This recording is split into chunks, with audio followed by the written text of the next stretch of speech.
Hello, I'm Sue McMahon and I'm cookery editor of Woman's Weekly magazine, and I'm going to show you how to decorate a classic Christmas cake with a poinsettia and holly decoration. I've got a cake already covered in sugar paste and marzipan. It's a 20cm round fruit cake, which is 8 inches round, and the recipe is in Woman's Weekly magazine or on the Good to Know website, and also how to cover the cake with the marzipan and the sugar paste is also on the Good to Know website. So once it's covered, I'm going to start the side decoration, and I've got some red sugar paste. I buy this as ready coloured sugar paste as I find it's a lot easier to use than trying to mix it in myself. So I'm dusting the surface with a little bit of icing sugar and then rolling out the sugar paste. And then I'm going to cut out circles to go on the side. So for this I'm using cutters, and also I'm using a piping tube because I like some circles to be a little bit smaller than the sizes of the cutters I have. So the piping tube makes a good cutter. All the time that the red sugar paste isn't being used, I keep it wrapped in a plastic bag so that it doesn't dry out.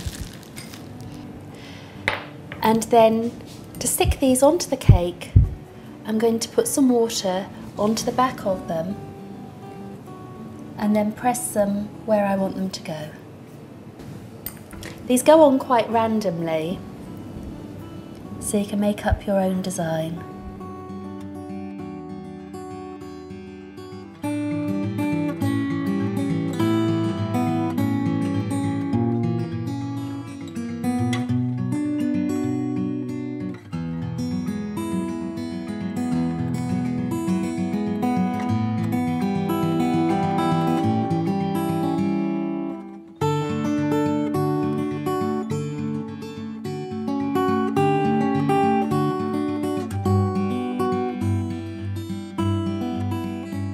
Now for piping the swirls around the dots, I'm using green royal icing. So I've coloured the royal icing using paste food colour so that it doesn't alter the consistency of the royal icing very much.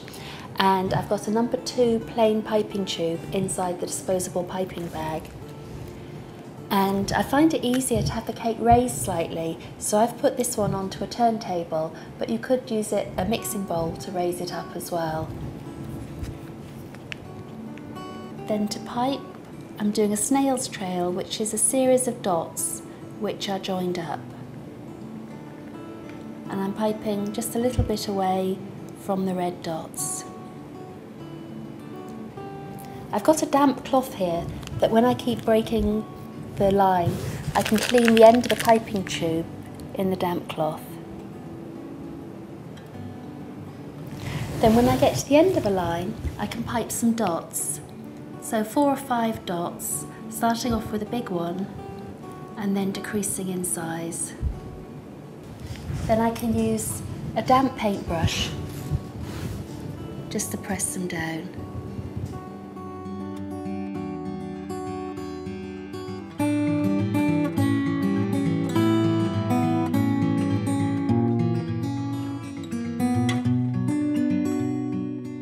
I'm now going to make the poinsettia to go on the top. I only actually need one, but I'm going to make several just in case any break while I'm handling them.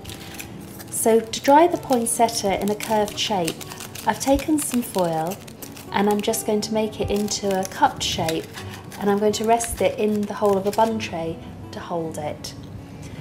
The petals are cut using the calyx cutters, and I've got 2 different sizes, one for the back layer, one for the top. And I'm going to use the red sugar paste as I did for the dots on the side of the cake.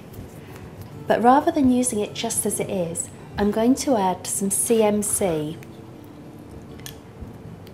So I just need a small amount, about half a teaspoon to the quantity of sugar paste that I have here. And then I need to work this in so that it's evenly mixed. Now CMC stands for carboxymethyl cellulose, and it's sometimes sold under the name of Tylose. and it can be bought in most cake decorating supply stores. Adding it to the sugar paste makes the sugar paste more pliable, and you can roll the flowers out more thinly and they'll set and they'll hold their shape.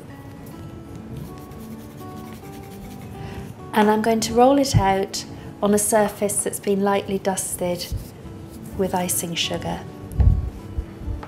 So each flower is made up of 2 layers. So I cut one layer with the larger size calyx cutter, and then I'm going to brush a little bit of water in the centre of that, and I'm going to rest it in the cupped shape of foil.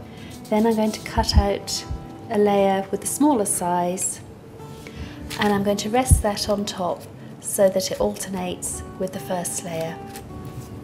Then once I've made all the flowers, I pipe the centres in them in yellow royal icing, and this is a series of dots to cover the whole of the inside. Then once you've gone and covered the inside, you can then do a few and pull the icing up just so that it gets longer peaks to give more texture to the centre. And they should be left overnight to dry.